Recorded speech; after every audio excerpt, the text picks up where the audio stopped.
kamusta kayo, Philkotse fans? Fans ba natin sila? Siguro. Ewan ko, di kayo nagsusubscribe eh. Anyway, it's a hot day today. Nandito kami sa Arca South. Not Arcovia South ha, Arca South sa Google Maps. Para sa isang napakalaki, napakagandang pick-up na hindi natin nakita for a bit of few years, Oo, di ba? medyo. Pero okay, in-update na siya. So, Yes. Actually, ito yung pin-review ng Ford Philippines back in Mias, pare, di ba? Yung nakatalikod, nakaangat lang na gano'n ng kotse. Pero ngayon, nakikita niyo ng harap. Yan. It's the next-gen Ford Ranger Raptor. Roar! Ayan. At ngayon, titignan namin ni Master Vincent, ano ba ang mo-offer ng bagong Ranger Raptor? In this, Philkotse Quick Look. O, like and subscribe. Alam nyo na yan. Ano pa bang susundan sa atin? Huwag nyo na kami sundan sa social media namin. Hindi naman kami nagpapasikat tulad ng ibang host. Oo. Ano lang kami, normie lang kami.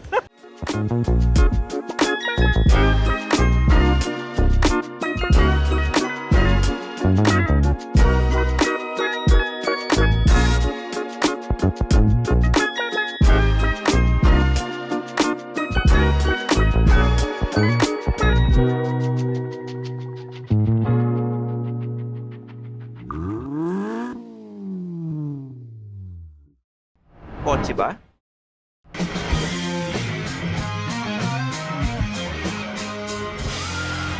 Philkotse na. Okay, so medyo change of scenery tayo and view, di ba? Kasi sobrang init talaga and pawis na kami dito sa Arca South. Yes. Pero, we will share to you the highlights of the new Ford Ranger Raptor. Martin, Yes. ano nga ba ang makina nito? Kasi Ah. nung nilaunch to, di ba, ang engine niya was a V6 gas. Yes, oo. Pero dito sa atin, sa Philippines, ano ang nakuha nating engine? Yan. Dito sa Pilipinas ang nakuha natin since we are a diesel country, di ba? Oo. It still comes with the 2-liter bi-turbo diesel engine that delivers 207 horsepower and 500 Newton meters of torque. And then ang transmission, same pa din, alam nyo na yan, it's a 10-speed automatic transmission. Yan, magugustuhan to ng mga tito nyo. Gustong magtanong Oo. kung kaya ba yan magbagyo. Oo. Diesel to, Brad. Yes. Dalawa turbo, kaya buy. Oo, Dalawa bi-turbo. Tsaka kasi nung bago i-launch to pare, dami nagtataka kung V6 ba yung dadalhin Oo. or itong diesel. Dami rin nag-hope, sa mga nakausap ko lang, ito lang sample ko na diesel ang ipasok. And eto na nga, your wish is Ford's command. Galing. Kita nyo pa naman. Oo. In terms of other amenities, kitang-kita nyo naman sa harap, nandyan ang Ford Grill. Oo. Na talaga naman distinct na design ng isang Ranger Raptor. Tama. Di ba?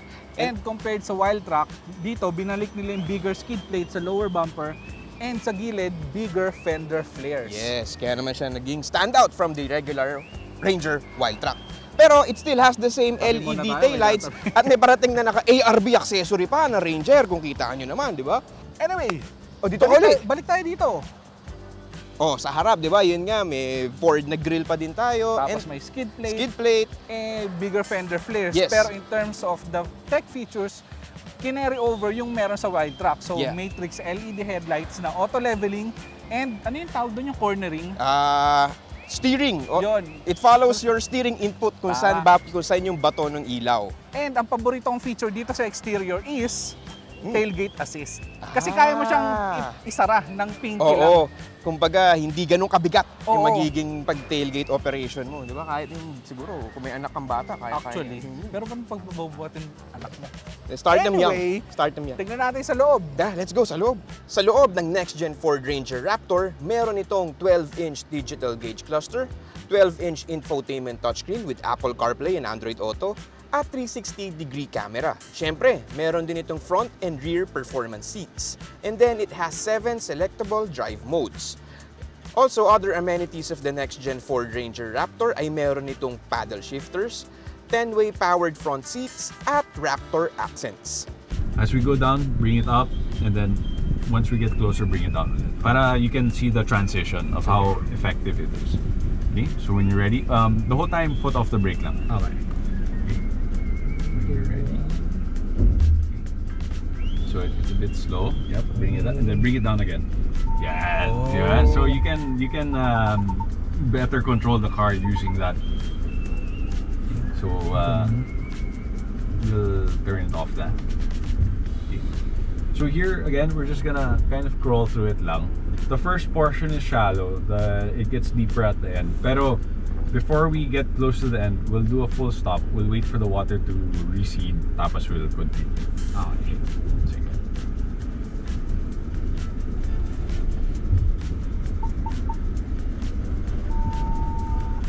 Ito parang tatabi nyo lang to. Oo. Ito mamaya ano na to, timog. The right.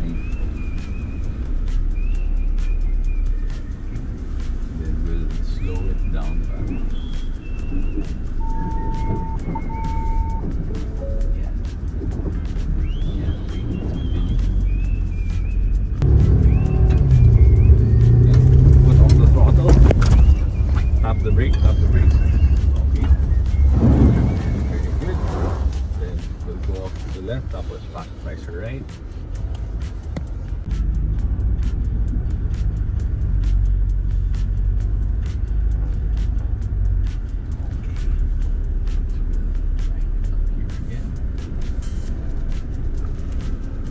Oh shit, very useful. Yep, 360 huh? Okay.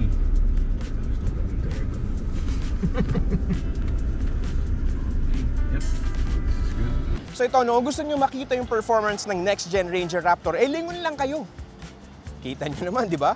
Ayan na, no? It's doing and it's tumatakbo siya sa isang specialized off-road track. And dyan nyo makikita, Master Vincent, kung paano nagpe-play yung FAX suspension ng next gen Ranger Raptor. Ayun, no? Oh. Oh.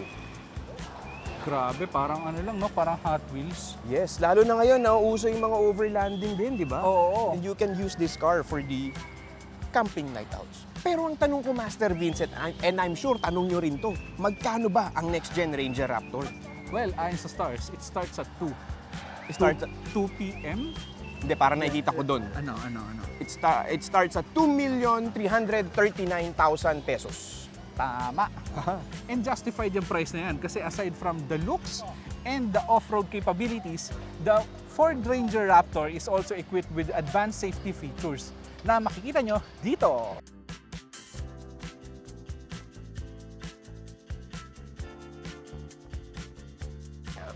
Parang tatamaan ako. Di ba? Tsaka nakita nyo naman kanina sa driving performance ito, di ba? Yung off-road track here in Arca South, kung gaano ka-useful yung kanyang 360-degree camera. Also, hindi lang siya pang dirt. Pwede nyo magiging at home din siya in the city dahil nga sa kanya advanced safety features. Yeah. Batong yan nadurog. Kaya naman kung gusto nyo ma-test drive itong next gen Ranger Raptor, abangan nyo yung next leg ng Ford Island Conquest. Oo, kasi hindi lang ito ang pwede nyo ma-drive. You can also drive the Ford Ranger Wild Track 4x4, Ford Everest Titanium Plus 4x4, and the next gen Territory. Pero walang 4x4 yon. Pero for the 4x2 variants of the Ranger and Everest, madadrive nyo rin siya dito on-road, hindi dito sa dirt track Hindi sa na dirt to. track, oo. Pero di ba, it's fun. You can get to try out the capabilities.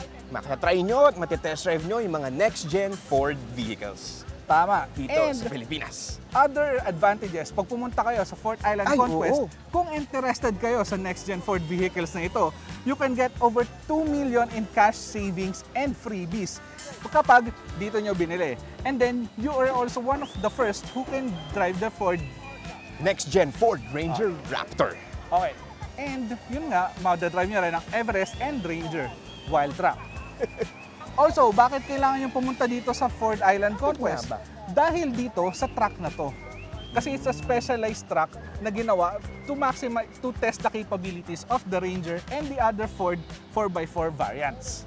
Lastly, Yan, may last pa pala. Oo, dito Oo. sa Ford Island Conquest, you can get to try the next-gen Ford ownership experience with the Ford Pass, pick-up and delivery, express service, scheduled service plan, extended warranty, emergency roadside assistance, wow, and genuine parts and accessories.